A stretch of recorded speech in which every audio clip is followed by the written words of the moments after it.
بسم اللہ الرحمن الرحیم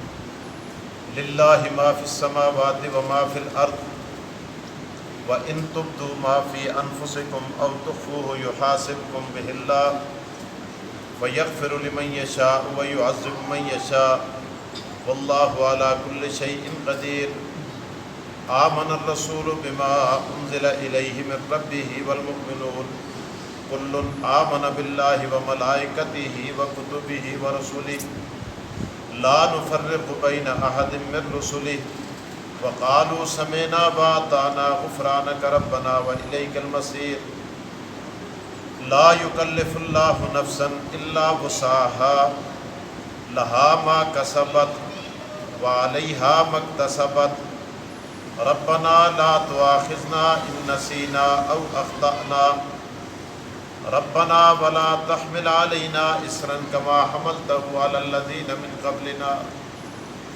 ربنا ولا تحملنا ما لا طاقة لنا به واعف عنا واغفر لنا وارحمنا أنت مولانا فانصرنا على القوم الكافرين صدق الله العظيم وصدق رسوله النبي الكريم ونحن على ذلك لمن الشاهدين والشاكرين والحمد لله رب العالمين للہ ما فی السماوات وما فی الارض اللہ کے لیے جو کچھ آسمانوں اور زمینوں میں ہے وَإِن تُبْدُوا مَا فِي أَنفُسِكُمْ أَوْ تُخْفُوهُ اور اگر تم ظاہر کرو جو تمہارے دلوں میں ہے یا اسے چھپاؤ يُحَاسِبْكُم بِهِ اللَّهُ تو وہ محاسبہ کرے گا، حساب کرے گا اس کا اللہ تعالیٰ فَيَغْفِرُ لِمَن يَشَاءُ پس بخش دے گا جسے چاہے گا وَيُعَذِّبُ مَن يَشَاءُ اور عذاب دے گا جسے چاہے گا وَاللَّهُ عَلَى كُلِّ شَيْءٍ قَدِيرٌ اور اللہ تعالیٰ ہر چیز پر قادر ہے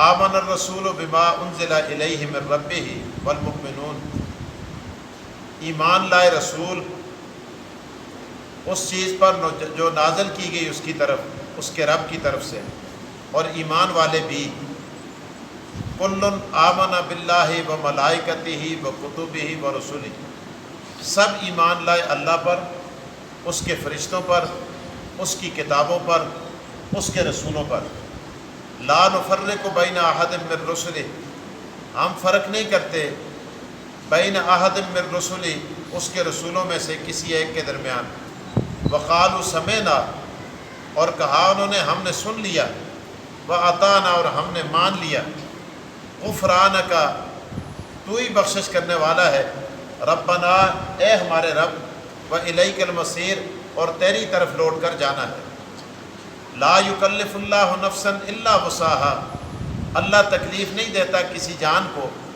مگر اس کی طاقت کے مطابق لہا ما کسبت اس کے لیے وہ ہے جو اس نے اپنے ارادے سے کیا وعلیہا مکتسبت اور اس پر بوجھ بھی اسی گناہ کا ہے جو گناہ اس نے ارادے کے ساتھ کیا ربنا اے ہمارے رب لا تؤاخذنا ان نسینا واخطانا ہمارا مواخذہ نہ فرما ہماری بھول اور چوک میں یعنی خطا اور نسیان سے جو ہم سے گناہ سرزاد ہو جائیں ربنا اے ہمارے رب ولا تحمل علینا اسرا نہ ڈال ہم پر بوجھ کما حملتہ علی الذین من قبلنا جیسا کہ تو نے ڈالا ان لوگوں پر جو ہم سے پہلے تھے ربنا اے ہمارے رب ولا تحملنا ما لا طاقت لنا مت ڈال ہم پر ایسا بوجھ جس کی ہمیں طاقت نہ ہو واعف عنا اور بخش ہمیں درگزر فرما ہم سے واغفر لنا اور بخشش فرما ہماری وارحمنا اور رحم کر ہم پر انت مولانا تو ہی ہمارا مولا ہے فانصرنا علی القوم الکافرین مدد فرما ہماری کافر قوم کے مقابلے میں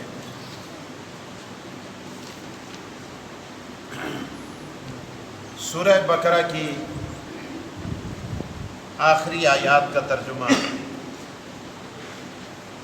اللہ تبارک و تعالی نے آج ہمیں سننے سنانے کی توفیق عطا فرمائی ہے۔ سورہ بقرہ یہ ساری صورتوں میں سے بڑی صورت ہے، اور اس کے اندر ایک آیت ہے جو ساری آیات سے بڑی آیت ہے، جس کو آیت الکرسی کہتے ہیں۔ اور اس آیت کی بھی اپنی ایک بہت بڑی شان ہے جو گزر چکی ہے تیسرے پارے کے اندر۔ اب یہ جو آخری آیات ہیں، اسی طرح سورہ بقرہ 286 آیات اور 40 رکوع پر مشتمل ہے۔ اس کی آیتیں 286 ہیں اور رکوع اس کے 40 ہیں۔ اتنے زیادہ رکوع اور اتنی زیادہ آیتیں قرآن کریم کے اندر کسی صورت کی نہیں ہیں۔ تیسری بات یہ ہے، سورہ بقرہ نبی علیہ الصلوۃ والسلام سے سیدنا عمر فاروق رضی اللہ تعالیٰ عنہ نے ترجمے اور تفسیر کے ساتھ 2.5 سال میں مکمل فرمائی تھی، اور وہ اتنے خوش ہوئے تھے حضرت عمر رضی اللہ تعالیٰ عنہ۔ آپ نے ایک روایت میں 10 سال، ایک میں 2.5 سال، بہرحال جو بھی ہے، سیدنا عمر رضی اللہ تعالیٰ عنہ نے جب اس کی تکمیل فرمائی تو تکمیل پر آپ نے اونٹ ذبح کر کے اور اس کو لوگوں میں تقسیم کیا، اتنی خوشی ہوئی۔ آپ دیکھیں جس پر قرآن نازل ہو رہا ہے ان سے بیٹھ کر سبکن سورہ بقرہ کا پڑھنا، اب یہ صحابہ کرام کا ہی نصیب تھا، ان کی قسمت تھی، تو ان کی ایک شان ہے، ان کو اللہ پاک نے یہ مقام عطا کیا تھا۔ تو نبی اکرم صلی اللہ علیہ وسلم نے ارشاد فرمایا، بخاری شریف کی حدیث ہے کہ سونے سے پہلے جو آدمی سورہ بقرہ کی آخری 2 آیتوں کو پڑھتا ہے، تلاوت کر کے سو جاتا ہے، اللہ تبارک و تعالیٰ اس آدمی کے ساری ذمہ داریاں اپنے اوپر لے لیتے ہیں۔ یہ بہت بڑا جملہ ہے، نبی علیہ الصلوۃ والسلام نے ارشاد فرمایا ہے، اور یہ بہت بڑا جملہ ہے۔ اور حضور علیہ الصلوۃ والسلام نے ارشاد فرمایا، تمہیں کیا پتہ، تمہیں کیا معلوم ہے کہ سورہ بقرہ کی یہ آیتیں اللہ تبارک و تعالیٰ نے خاص کر مجھے عطا کی ہیں۔ اور پھر حضور ارشاد فرماتے تھے کہ یہ اللہ تبارک و تعالیٰ کے عرش کے نیچے جو خزانہ ہے، اس خزانے میں سے اللہ تبارک و تعالیٰ نے ان آیات کو جو سب سے زیادہ قیمتی تھی، اللہ تعالیٰ کے عرش کے نیچے جو خزانہ ہے، اس خزانے میں ان آیات سے زیادہ اور قیمتی چیز نہیں تھی، یہ سب سے زیادہ قیمتی تھی، اللہ تبارک و تعالیٰ نے مجھے عطا کی، اور میں اپنی ہر امتی کو یہ عطا کر دیتا ہوں۔ کتنی بڑی بات ہے اور کتنا بڑا خزانہ ہے، اور آج ہمیں اس کی قدر نہیں۔ تو نبی علیہ الصلوۃ والسلام حضرت علی رضی اللہ تعالیٰ عنہ ارشاد فرماتے ہیں، جس آدمی کے اندر ایک رائی جتنا بھی اگر عقل ہو نا، رائی جتنا، حضرت علی رضی اللہ تعالیٰ عنہ کا فرمان ہے، جو عقل مندوں کے سردار ہیں، جن کو ذکاوت کا، دنیا ذکاوت کا، ذکی لوگوں کا بادشاہ کہا جاتا ہے، سلطان الاذکیاء، حضرت علی رضی اللہ تعالیٰ عنہ فرماتے ہیں جس آدمی کے اندر اگر رائی کے دانے کے برابر بھی عقل ہونا تو وہ سونے سے پہلے ان آیات کو ضرور پڑھے گا۔ ہاں، جس آدمی کے اندر عقل نہیں ہے، بے وقوف ہے، تو پھر وہ ان آیات کی تلاوت نہیں کرتا، رہ جاتی ہے اس سے، لیکن ایک رائی جتنا عقل بھی ہوگا تو وہ ان آیات کی تلاوت ضرور کر کے سوئے گا۔ اس لیے اگر پہلے غفلت ہوتی ہے، آج کے بعد ہمیں چاہیے کہ ان آیات کو سونے سے قبل باوضو ہو کر بیٹھ کر اپنا وظیفہ بنا لیں۔ اگر سونے سے پہلے نہیں پڑھ سکتے، گھر جاتے ہیں، ماحول تبدیل ہو جاتا ہے، تو کم از کم یہاں عشاء کی نماز پڑھی، عشاء کی نماز پڑھنے کے فوراً بعد قرآن پاک لے کے بیٹھ کے اور ان آیات کو، یہ 2 آیتیں آخری سورہ بقرہ کی آخری 2 آیتیں ہیں، ان آیات کی تلاوت کر لی تو کتنا بڑا خزانہ انسان کے ہاتھ آ جاتا ہے۔ تو اسی طرح حدیث کے اندر یہ بھی آتا ہے، ان آیات کے پڑھنے کے بعد جب آدمی دعا کرتے ہیں، اللہ پاک اس کی دعا کو قبول فرماتے ہیں۔ شاہ عبد العزیز محدث دہلوی رحمۃ اللہ علیہ نے ایک بات لکھی ہے، وہ فرماتے ہیں کہ سورہ بقرہ اور جنات، سورہ بقرہ اور جادو، سورہ بقرہ اور نظر بد، یہ دونوں چیزیں متضاد ہیں، یہ ایک جگہ جمع نہیں ہو سکتی۔ اب یہ کہنے کا مقصد کیا ہے کہ جس گھر کے اندر سورہ بقرہ پڑھی جائے گی وہاں جادو نہیں ہوگا، جہاں جادو ہوگا وہاں سورہ بقرہ نہیں ہوتی، جہاں جنات ہوتے ہیں وہاں سورہ بقرہ نہیں ہوتی. سورہ بقرہ ہوگی وہاں جنات نہیں ہوں گے. آج لوگ باہر پھرتے ہیں تویز والوں کے پاس، کبھی آمنوں کے پاس، کبھی کس کے پاس، وہ اپنے آپ کو لٹواتے ہیں جا کر وہاں. تو حالانکہ اللہ پاک نے قرآن کریم کے اندر یہ ہمیں دے کر بہت بڑا خزانہ عطا کر دیا ہے، اور اس کے اندر ساری چیزیں موجود ہیں. تو بہرحال اللہ کے رسول صلی اللہ علیہ وسلم نے یہ بھی، تو شاہ صاحب نے یہ ان آیات کو بھی نقل کر کے اور اپنی کمالات عزیزی کے اندر یہ بات لکھی ہے کہ اگر ان آیات کو کثرت کے ساتھ تلاوت کیا جائے گا جنات وہاں سے بھاگ جائیں گے. اور پھر شیخ عبدالحق محدث دہلوی رحمۃ اللہ تعالی علیہ فرماتے ہیں کہ جس گھر کے اندر جنات ہوں، پتھر پھینکتے ہوں یا چیزیں اٹھا کے دوسری جگہ رکھ دیتے ہوں یا چیزیں چوری کر لیتے ہوں یا بچوں کو تنگ کرتے ہوں یا وہ اپنی شکلیں بنا بنا کے دکھاتے ہوں، تو وہاں سورہ بقرہ کی تلاوت کی جائے. تلاوت کرنے کے کچھ عرصے کے بعد وہ وہاں سے بھاگنے پر خود بخود مجبور ہو جائیں گے. اور شاہ صاحب نے یہاں یہ بھی لکھا ہے کہ سورہ بقرہ کی تلاوت سے پہلے اپنے گھر کے کونوں کے اندر کھڑے ہو کر اذان دی جائے. یہ جس طرح سے مسیحی میں بانگ آتے ہیں نا، اسی طرح کونے میں کھل کے اللہ اکبر تو کہن کے لا الہ الا اللہ تک، ایک ہی کونے میں، دو کونے میں، تری کونے میں، چوتھے کونے میں، 4 کونوں میں اذان دو گے جنات بھاگنے پہ مجبور ہو جائیں گے. لیکن آج ہم ان اعمال کی طرف جاتے ہی نہیں ہیں. اللہ تعالی ہمیں عمل کرنے کی توفیق عطا فرمائے. اب دیکھیں فرمایا للہ ما فی السماوات و ما فی الارض. سورہ بقرہ کی ابتدا بھی مسئلہ توحید سے فرمائی تھی، اب اس کی انتہا بھی مسئلہ توحید پر کی جاتی ہے. للہ ما فی السماوات و ما فی الارض، اللہ ہی کا ہے جو کچھ آسمانوں اور زمینوں میں ہے.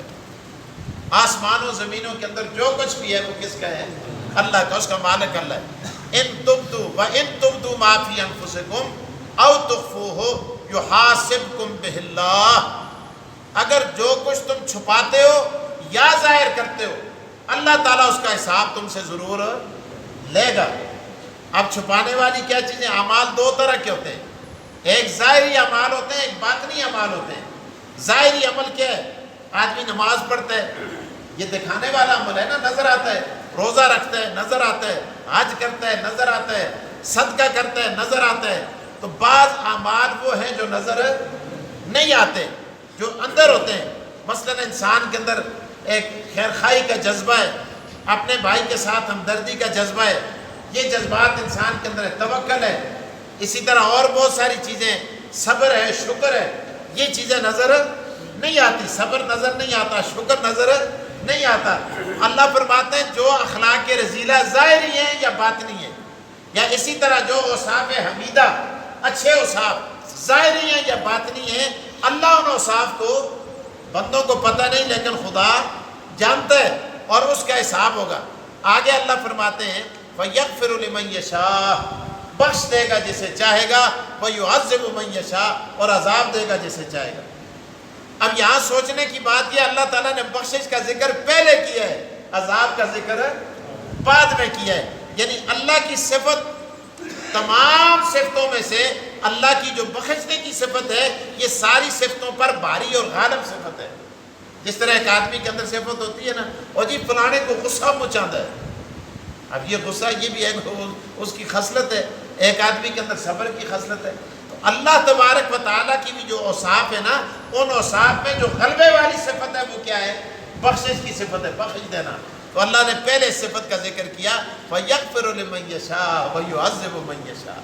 وہ بخش دیتا ہے جسے چاہتا ہے اور عذاب دیتا ہے جسے چاہتا ہے. وَاللَّهُ عَلَىٰ كُلِّ شَيْءٍ قَدِيرٌ، کیونکہ اللہ ہر چیز پر قادر ہے. ضروری نہیں کہ عذاب ہی دے، ٹنگنا ہی ٹنگنے اس مارنا ہی مارنا ہے، چمڑی کرنی ہے یا فرشتے کو چھکالنا ہی ہے. نہیں نہیں، اللہ فرماتے ہیں وَاللَّهُ عَلَىٰ كُلِّ شَيْءٍ قَدِيرٌ، اللہ ہر چیز پر قادر ہے. وہ اگر بخشنے پہ آئے تو وہ بہت بڑے گناہگار کو بخش دے. اس کو کوئی پوچھ سکتا ہے؟ اللہ سے نہیں پوچھ سکتا. اللہ نے اسی لیے فرمایا مالک یوم الدین، میں قیامت کے دن کا مالک ہوں، میں قیامت کے دن کا منصف نہیں ہوں. اگر منصف ہوتا، انصاف کا تقاضا یہ ہوتا کہ ہر گناہگار کو اس کے گناہ کی سزا ملے. اللہ فرماتے ہیں نا، میں انصاف نہیں کروں گا بلکہ میں مالک ہوں. کل قیامت کے دن اگر میں مالک نہ ہوتا تو میں گناہگاروں کو کیسے بخشتا؟ اس لیے فرمایا مالک یوم الدین. تو یہاں بھی یہ ارشاد فرمایا.